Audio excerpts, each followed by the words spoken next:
Hello বন্ধুরা, আজ আমি দেখাবো আপনাদের অ্যাডোবি ফটোশপ দ্বারা আপনার পিকচারের কিভাবে ব্যাকগ্রাউন্ড চেঞ্জ করবেন, একবারে নিখুঁতভাবে ব্যাকগ্রাউন্ড চেঞ্জ করবেন। এই যে দেখতেছেন স্ক্রিনে আমার একটি ছবি আছে, আমি রিমুভ করেছি, তা আমি সরাসরি আপনাদেরকে করিয়ে দেখাবো।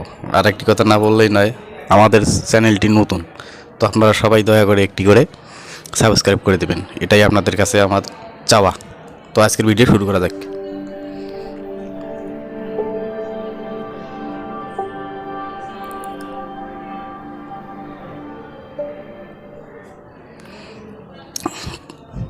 তো বন্ধুরা, চলুন আজকের কাজটি দেখানো যাক।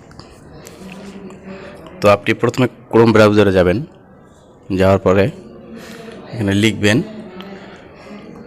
অ্যাডোবি ফটো ব্যাকগ্রাউন্ড রিমুভ, লিখে সার্চ করলেই প্রথমে আপনার যেটি চলে আসবে এটির মধ্যে সিম্পলি একটা টাচ করবেন, ক্লিক করবেন, প্রথমেই আসবে এই যে প্রথম যে ফ্রি ইমেজ ব্যাকগ্রাউন্ড রিমুভার, এখানে একটা ক্লিক করবেন।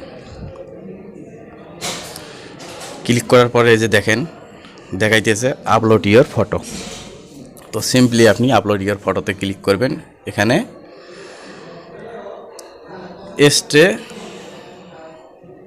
এস্টে এর মধ্যে ক্লিক করবেন। এর মধ্যে ক্লিক করার পরে একটু ওয়েট করবেন, আপনার পেজটি সামনে আসবে, একটু ওয়েট করতে হবে। এই যে দেখেন একটা অপশন এসেছে আপলোড ইমেজ। তো আপলোড ইমেজ সিম্পলি ক্লিক করবেন। ক্লিক করার পর আপনার গ্যালারিতে চলে যাবে। তো আমি একটি ছবি সিলেক্ট করতেছি, এই যে আমার একটি ছবি সিলেক্ট করলাম।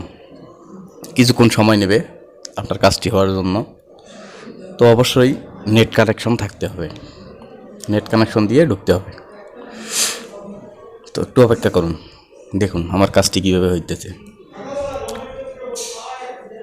এই যে দেখুন একবারে ক্লিনভাবে আমার ব্যাকগ্রাউন্ডটি রিমুভ হয়েছে। তার নিচে একটা ডাউনলোড অপশন আছে, তো সিম্পলি ডাউনলোড অপশনে ক্লিক করলেই আপনার পিকচারটি সেভ হবে। তো এই ভিডিওটি ডাউনলোড করার পূর্বে একটি অ্যাকাউন্ট চাইবে, আপনার জিমেল অ্যাকাউন্ট দিয়ে আপনি অ্যাকাউন্টটা ক্রিয়েট করতে পারেন, এটা খুবই সহজ। তো আজকের ভিডিও এই পর্যন্তই, বাই বাই।